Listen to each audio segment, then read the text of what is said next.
Hey, what up, universe? It's episode 19 of the L Dog Show.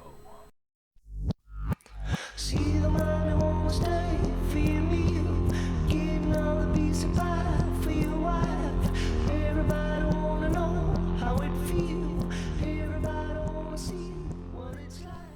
So have you ever wondered why it's so hard to get people to engage with you online? Got thinking about this the other day when I was involved in a seminar on remote work, essentially, learning how to engage and keep people engaged through video conference.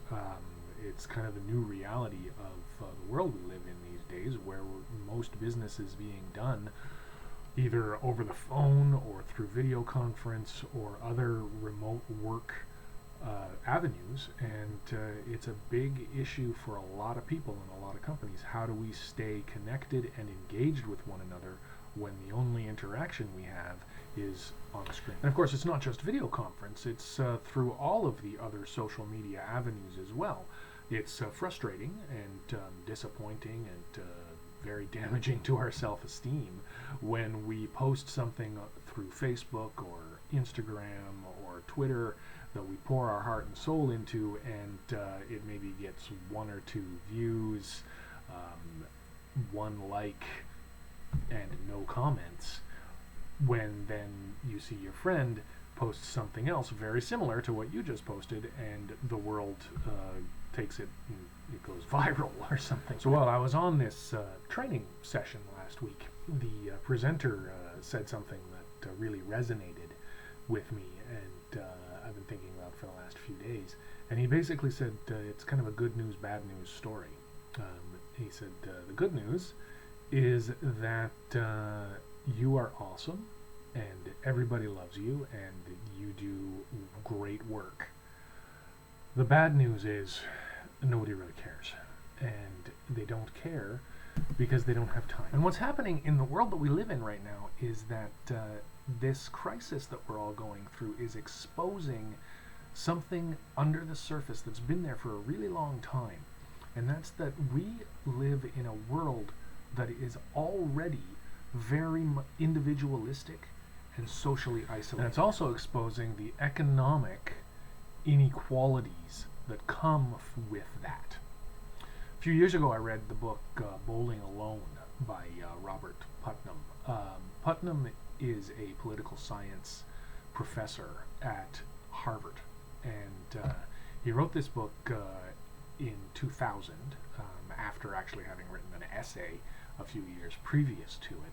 And the whole idea is that as society moves away from community base, community things like bowling leagues and service clubs and all of those kinds of things are dying out, and we are now becoming less and less connected in our communities, and therefore less able to call on our communities when we need help. He refers to it as social capital, and I think that's a really apt term when you think about how you spend and use and invest capital in the markets and in your life.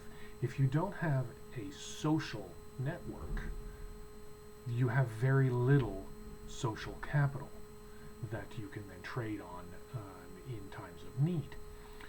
Social media is a false form of social capital. To get back to what I was saying earlier, this current pandemic that we're living through is exposing the economic inequality of our various subgroups of society in ways that we didn't quite expect, because we're all now socially isolated physically from one another, as well as the isolations that we were already living through without the community networks that we had built up in the 50s and 60s and then abandoned through the 80s and 90s. So the question that I have, that I've been wrestling through, is how do we make people care again?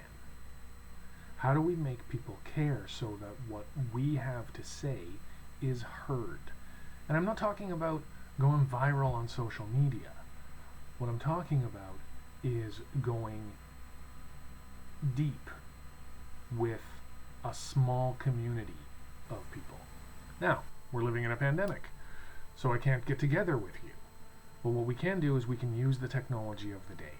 And we can use our phones, we can use our video conference capabilities there. We can get together in groups of 2 or 3 and really start to find out from one another what's happening, who needs help, and really start to go deep with a few people.